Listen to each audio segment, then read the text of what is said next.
네, 오늘 우리에게 주시는 하나님의 말씀은 신약성경 마태복음 22장 37절에서 40절 말씀입니다. 신약성경 마태복음 22장 37절에서 40절 말씀, 신약성경 38면쯤에 있습니다.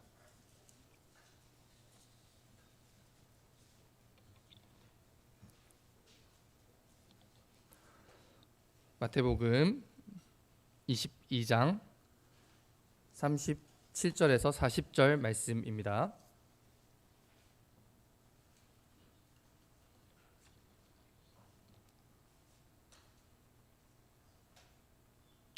네, 저 여러분이 한 절씩 교독하도록 하겠습니다. 제가 먼저 읽겠습니다. 예수께서 이르시되 네 마음을 다하고 목숨을 다하고 뜻을 다하여 주 너의 하나님을 사랑하라 하셨으니 둘째도 그와 같으니 내 이웃을 내 자신같이 사랑하라 하셨으니 이 두 계명이 온 율법과 선지자의 강령이니라. 아멘. 네, 오늘은 이제 소교리 문답 41문에서 42문까지의 내용을 함께 살펴보도록 하겠습니다. 10계명의 강령이라는 제목으로 오늘 말씀을 함께 나누려고 합니다. 오늘 말씀을 나누기 전에 오늘 이제 배우는 41에서 42문의 내용이 앞에 있는 39에서 40문의 내용과 바로 이어지기 때문에 앞에 있었던 내용을 조금 복습을 한번 해보도록 하겠습니다. 지난 시간에 우리는 소요리 문답 39에서 40문을 함께 살펴봤습니다. 소교리 문답 전반부 38문까지에서는 사람이 하나님에 관하여서 무엇을 믿을 것인지에 대해서 우리에게 가르침을 주었습니다. 하나님께서 어떤 분이신지, 하나님께서 어떻게 세상을 창조하셨고 우리 인간은 어떻게 죄악으로 말미암아 타락하게 됐는지, 그런 우리들을 위하여서, 그런 우리를 구원하기 위하여서 하나님께서 어떤 일들을 하셨고 예수 그리스도는 어떤 분이신지, 이런 내용을 우리가 함께 살펴보았고요. 지난 시간에 살펴봤던 39문부터는 소교리 문답의 후반부가 시작이 됩니다. 하나님께서 사람에게 요구하시는 의무, 우리를 창조하시고 또한 섭리하시며 구원하시는 그 하나님께서 우리에게 무엇을 요구하시는지, 우리에게 어떤 의무를 요구하시는지를 이 소교리 문답 39문부터 이제 마지막 107문까지의 내용이 다루고 있다고 할 수 있습니다. 지난주에는 소교리 문답 39문을 봤었는데요. 하나님께서 사람에게 요구하시는 의무는 그분의 계시된 뜻에, 하나님의 말씀에 순종하는 것이다 라고 이야기를 했었습니다. 그리고 소교리 문답 40문에서는 사람이 하나님께서 요구하시는 그 의무를 다하기 위해서 하나님께서 순종의 법칙을 주셨는데 그 순종의 법칙이 무엇이냐? 그것은 바로 도덕법이다 라고 이렇게 이야기를 했었고요. 이 도덕법이라는 말은 사실은 성경에 직접적으로 나오지는 않는데, 이 도덕법은 하나님의 법, 곧 율법이다 라고 이야기를 했었습니다. 근데 이제 이 율법은 세 가지로 구분할 수 있는데 의식법, 시민법, 도덕법, 이 세 가지로 구분한다라고 말씀을 드렸었죠. 이 율법이 굉장히 광범위하지만 그것은 의식법과 시민법과 도덕법으로 나눌 수 있는데, 의식법은 이제 이스라엘 백성들이 하나님께 제사를 드리고 예배하기 위해서, 하나님을 만나기 위해서 주셨던 그런 법, 짐승을 어떻게 각을 떠서 제사를 드릴 것인지와 같은 그런 법이다라고 말씀을 드렸고요. 그리고 시민법은 무엇이냐? 구약의 교회인 이스라엘은 교회인 동시에 정치 공동체고 국가 공동체였기 때문에 그들을 규율하기 위한 어떤 법적인 장치가 필요했기 때문에 그것을 위해서 하나님께서 주신 것이 바로 시민법이다라고 이렇게 말씀을 드렸습니다. 의식법은 우리 주 예수 그리스도께서 오심과 함께 폐지됐습니다. 예전에는 짐승으로 제사를 드리면서 하나님을 만날 수 있었다면, 대제사장을 통해서 하나님 앞에 나아갈 수 있었다면, 우리 주 예수 그리스도께서 우리를 위하여 피 흘리심으로써 우리는 하나님의 성소 앞으로 담대히 나아갈 수 있게 되었기 때문이죠. 그렇기 때문에 우리는 구약 성경에 나오는 의식법을 지키지 않습니다. 시민법도 마찬가지입니다. 시민법은 이제 우리 신약의 교회는 구약의 이스라엘과는 다르게 정치 공동체, 국가 공동체가 아니기 때문에 우리를 규율하는 어떤 법적인 장치, 정치 체제가 필요하지는 않습니다. 그렇기 때문에 시민법도 폐지되었고 우리는 이것을 지키지 않습니다. 하지만 도덕법은 하나님께서 모든 사람에게 처음 창조 때부터 새겨 넣으신 것입니다. 이것은 인류 공통의 보편적인 윤리이고 누가 가르쳐주지 않아도, 누가 우리 가운데 알려주지 않더라도 자연스럽게 우리가 가지고 있는 하나님을 아는 지식. 그러니까 그렇기 때문에 믿지 않는 사람들도 하나님을 알 만한 것들이 하나님 베푸신 만물 가운데 있기 때문에 핑계할 수 없다고 이야기를 했었죠. 또한 하나님 앞에서 나를 아는 지식. 하나님은 전능하신 하나님이시고 우리의 왕이시며 나는 그분의 다스림을 받는 백성이다 라는 것, 이런 것들이 도덕법이다 라고 이렇게 말씀을 드렸습니다. 그렇기 때문에 이 도덕법은, 의식법과 시민법은 오늘날 신약의 백성들을 다스리지 않지만 이 도덕법은 오늘날 신약의 성도들도 마땅히 지켜야 하는 법칙이다, 율법이다, 이렇게 말씀드렸었습니다. 그렇게 하면서 자연스럽게 오늘 우리가 살펴보아야 할 소교류 문답 41문으로 넘어가 보도록 하겠습니다. 제가 질문하면 우리 성도님들께서 답을 읽어주시면 됩니다. 소교류 문답 41문, 이 도덕법은 어디에 요약적으로 들어 있습니까?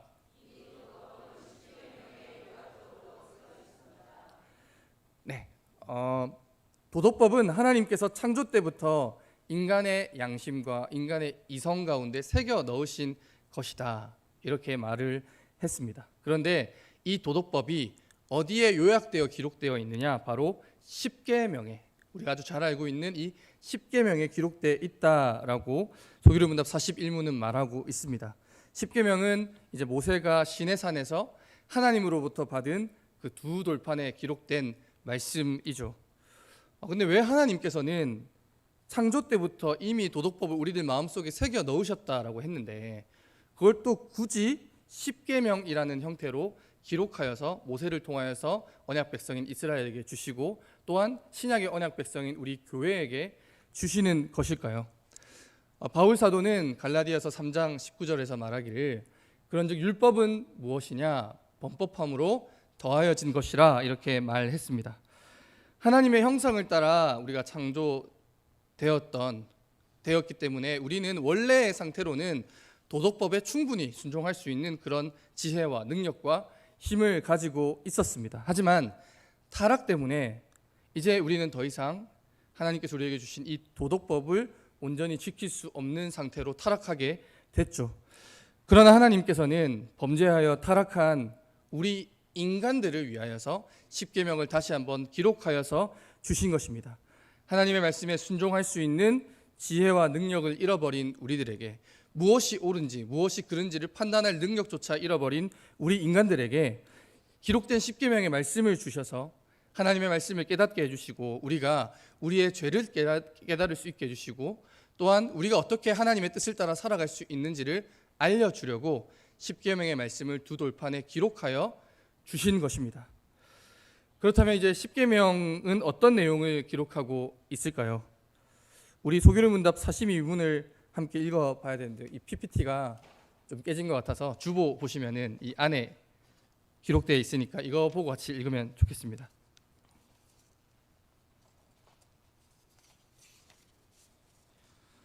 소교류 문답 42문 우리 같이 한번 읽어보도록 하겠습니다. 소교류 문답 42문, 십계명의 강령은 무엇입니까? 십계명의 강령은 내 마음을 다하고 목숨을 다하고 힘을 다하고 뜻을 다하여 주 너의 하나님을 사랑하고 내 이웃을 내 자신과 같이 사랑하라입니다. 아멘. 십계명의 강령, 우리 헌법에는 이제 십계명의 강령이라고 나와 있는데요. 조금 더 이해하기 쉬운 말로 하자면 이제 영어로는 sum이라는 영어 단어고요. 요약, 요지, 강령이라는 뜻도 있습니다. 그래서 42문에서 묻는 것을 우리가 좀 이해하기 쉽게 이야기를 하자면 십계명을 요약하면 어떤 내용입니까? 이렇게 묻고 있는 것이죠. 이것을 소교류 문답은 예수님의 말씀을 인용하여서 기록하고 있습니다. 오늘 우리가 읽은 이제 본문을 보면은 마태복음 22장 40절에서 예수님이 말씀하시기를 이것이 온 율법과 선지자의 강령이다라고 말씀하신 두 가지 요점으로 이제 이 십계명을 요약하고 있는 것이죠. 먼저는 네 마음을 다하고 목숨을 다하고 힘을 다하고 뜻을 다하여 주 너의 하나님을 사랑하라는 것입니다. 두 번째는 내 이웃을 네 자신과 같이 사랑하라는 것이죠. 이것을 아주 간략하게 정리를 하자면 첫 번째로는 하나님 사랑이고 두 번째로는 이웃 사랑이라고 할 수 있습니다. 십계명의 요약은 무엇이냐? 하나님 사랑, 이웃 사랑, 이렇게 정리할 수 있는 것이죠. 우리가 잘 알고 있듯이 이 십계명은 이 요약을 따라 두 부분으로 나눠서 구조적으로 파악할 수가 있습니다. 먼저 처음 4개의 계명 1에서 4계명은 하나님을 향한 우리의 의무를 말하고 있습니다. 하나님 사랑에 대해서 말하고 있는 거죠. 그리고 남아있는 6개의 계명 5에서 10계명은 사람에 대한 우리의 의무가 무엇인지를 알려주고 있습니다. 이웃 사랑에 대해서 말하고 있는 것이죠. 우리가 이제 소교리 문답을 공부하고 있는데 제가 전에도 말씀드린 적이 있지만 소교리 문답은 이제 자녀들을 교육하기 위해서 간략하게 기록된 교리 문답서입니다. 그래서 의미를 조금 더 깊이 있게 파악을 하려면 대교리 문답서나 그리고 신앙 고백서를 함께 보면 좋은데요. 대교리 문답 98문에서는 이것을 아주 정확하게 표현해 주고 있습니다. 첫 4계명은 하나님에 대한 우리의 의무를, 나머지 6계명은 사람에 대한 우리의 의무를 포함합니다. 이렇게 대교리 문답에서는 정리를 해주고 있죠. 그렇다면 여러분, 먼저 하나님 사랑이라고 하는 십계명 첫 번째 요약의 의미를 생각을 해보려고 합니다. 우리 소교리 문답 본문에서는 그 예수님의 말씀을 그대로 인용해서 내 마음을 다하고 목숨을 다하고 힘을 다하고 뜻을 다하여 주 너의 하나님을 사랑하라 이렇게 말하고 있는데, 예수님께서 이 말씀을 신명기 6장 5절의 말씀을 인용해서 하신 것이죠. 그래서 신명기 6장 5절을 보면 너는 마음을 다하고 뜻을 다하고 힘을 다하여 네 하나님 여호와를 사랑하라 이렇게 기록되어 있습니다. 우리가 이제 지금까지 소교리 문답을 통하여서 하나님께서 어떤 분이신지를 배워왔습니다. 소교리 문답 38문까지가 우리가 하나님에 대하여서 무엇을 믿을 것인지에 대한 내용이라고 했었죠.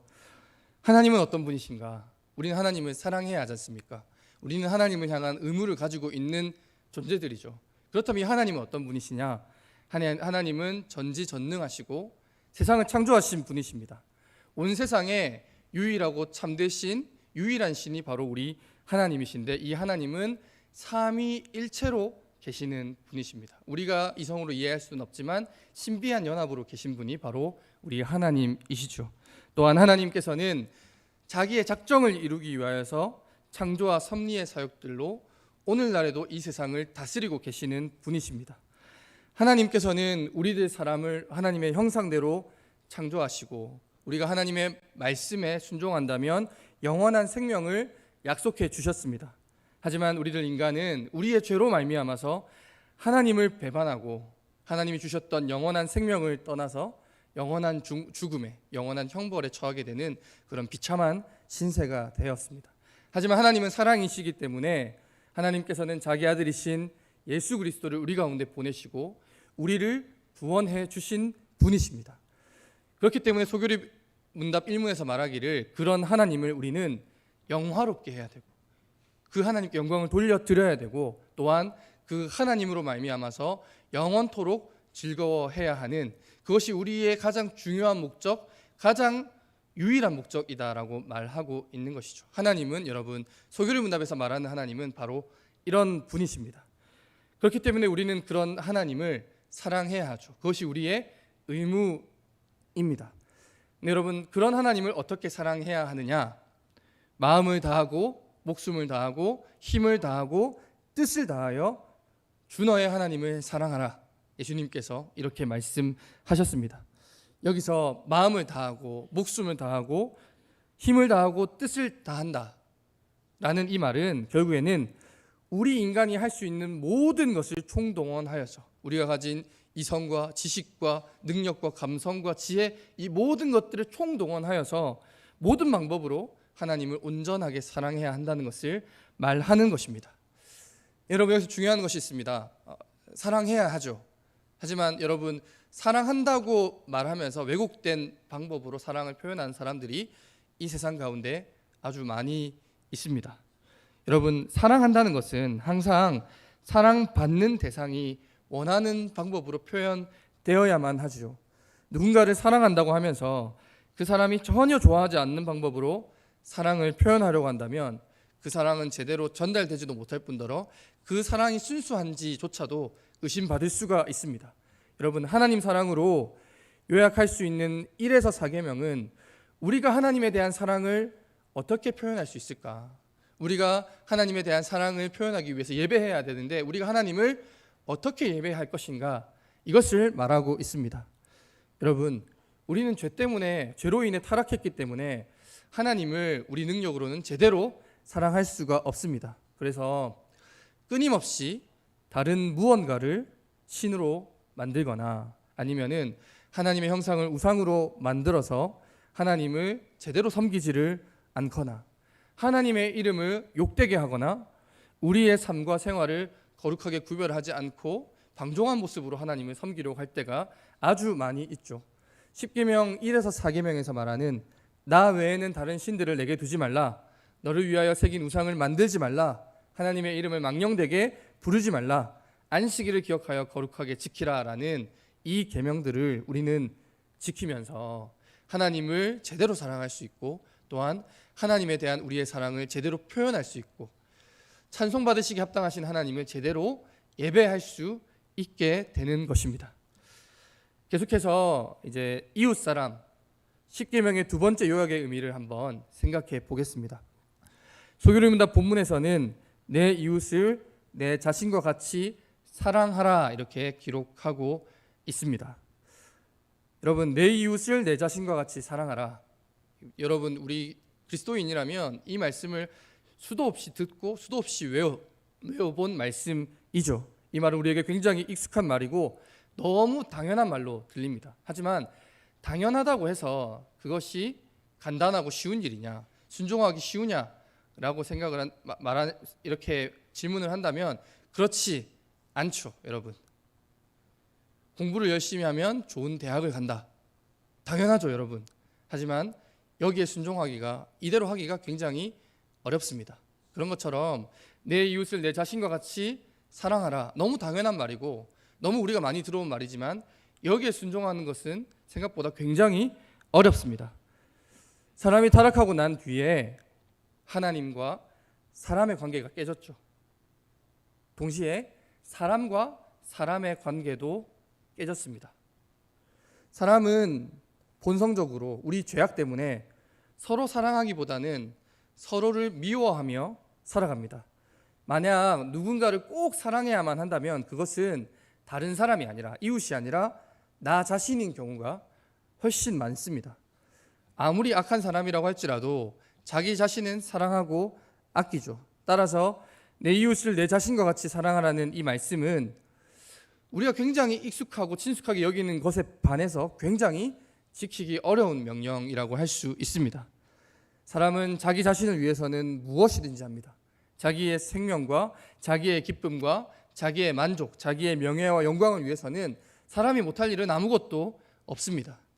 돈도 시간도 몸과 마음도 아낄 것이 없고 어떤 때는 인간성까지 던져내버리고 자기 자신을 위해서 모든 것을 투자하기 마련입니다. 내 이웃을 내 자신과 같이 사랑하라는 말은 자기 자신을 위하여 사람이 무엇이든지 하는 것처럼 다른 사람을 위하여 자기를 희생하고 섬기라는 것을 말하는 가르침입니다. 5에서 10계명을 살펴보면 내 부모를 공경하라, 살인하지 말라, 간음하지 말라, 도둑질하지 말라, 내 이웃의 소유를 탐내지 말라, 내 이웃에 대하여 거짓 증거하지 말라, 이렇게 기록하고 있습니다. 이것들을, 이 가르침들이 가지고 있는 의미가 굉장히 다양하고 넓겠지만 결국에는 다른 사람의 가정, 다른 사람의 생명, 다른 사람의 재산, 다른 사람의 명예, 다른 사람의 법적인 권리를 지켜주라는 말입니다. 자기의 욕심을 버리고 자기를 희생해서라도 그것들을 지켜주어야만 한다는 말이죠. 하나님께서는 이 계명들을 기록해 두심으로써 서로를 본성적으로 미워하는 사람들이 서로 사랑하며 살아가기를 원하셨습니다. 또한 자기 자신밖에 모르는 우리 인간들이 자기를 희생해서라도 이웃을 사랑하며 살아가기를 우리 하나님은 원하고 계셨기 때문에 이 이웃 사랑의 계명을 우리에게 주신 것입니다. 사랑하는 여러분, 하나님께서는 우리가 도덕법에 순종하기를 원한다라고 말씀하셨습니다. 하나님께서 우리 마음 가운데 처음부터 새겨 놓았지만 우리의 죄악과 타락으로 인하여서 우리의 눈이 어두워졌기 때문에 하나님께서는 우리에게 십계명을 두 돌판에 기록하여 주시고 그 도덕법을 이 십계명을 통하여 요약을 해 주셨습니다. 오늘 우리가 살펴본 것처럼 이 십계명의 요약은 하나님 사랑, 이웃 사랑입니다. 여러분, 죄는 어디로부터 오느냐? 죄는 자기를 사랑하는 것으로부터 옵니다. 죄는 자기 중심성으로부터 오는 것이죠. 하나님보다 자기 자신을 더 사랑하고 이웃보다 자기 자신을 더 사랑하는 것으로부터 죄악은 시작되는 것입니다. 우리가 이 십계명의 말씀을 따라서 하나님을 내 마음과 뜻과 힘과 목숨을 다하여서 사랑할 수 있다면, 또한 십계명의 말씀을 따라서 내 이웃을 내 몸과 같이 사랑할 수 있다면 우리는 자기 중심성을 극복하고 죄와 싸워 이길 수 있는 힘과 능력을 갖추게 될 것입니다. 우리 예수님께서 오늘 성경 본문에서 하나님 사랑, 이웃 사랑이 율법과 선지자의 강령이다라고 분명하게 말씀하셨습니다. 예수님은 말로만 하나님을 사랑하라고, 말로만 이웃을 사랑하라고 말씀하시지 않으셨습니다. 하나님을 사랑하셨기 때문에 이 땅 위에 하나님의 말씀에 순종하여 오셨고, 또한 하나님의 모든 말씀에 순종하셨고, 또한 우리를 사랑하셨기 때문에, 사람을 사랑하셨기 때문에 이 땅 위에 내려오셔서 십자가에서 자기 목숨을 기꺼이 내어 놓으셨습니다. 율법의 완성으로 오신 예수님께서 이 땅 위에서 모든 의를 이루어 주신 것입니다. 여러분, 예수님은 이 십계명, 하나님 사랑, 이웃 사랑을 몸소 실천하신 분이시고 죄악된 우리와는 다르게 온전히 그것을 성취하신 분이십니다. 여러분, 우리 그리스도인들은 그리스도인이라는 그 이름답게 예수 그리스도를 따르는 사람들이고 예수 그리스도를 닮아가기를 힘쓰는 사람들입니다. 사랑하는 여러분, 우리가 이제 십계명의 말씀을 이제 다음 시간 서문부터 해서 1에서 10계명의 말씀을 다 함께 배우게 될 것입니다. 여러분, 이 말씀을 잘 배우는 데서 그치지 않고 10계명의 말씀을 온전히 순종하신 우리 예수님을 10계명의 말씀을 통해서 함께 알아가고 닮아가게 되기를 바랍니다. 그리스도인들은 그리스도를 따르는 사람이요 그리스도를 닮아가는 사람이죠. 우리가 10계명의 말씀에 순종하는 것은 어그러진 하나님의 형상된 우리와는 다르게 온전한 하나님의 형상이신 예수님을 닮아가는 일입니다. 우리의 힘과 능력으로는 온전히 그분을 닮아갈 수 없지만 그리스도의 영이신 성령 하나님께서 우리 가운데 역사하셔서 하나님 사랑, 이웃 사랑을 실천하면서 죄와 싸워 이길 수 있게 도와주실 것입니다. 우리 모든 성도님들이 성령 하나님의 인도하심을 따라서 죄와 싸워 승리하기를 원하고 10계명을 통하여서 계시된 하나님 사랑, 이웃 사랑의 가르침을 올바르게 알고 실천할 수 있는 그런 훌륭한 믿음의 사람들 다 되실 수 있기를 간절히 소원합니다.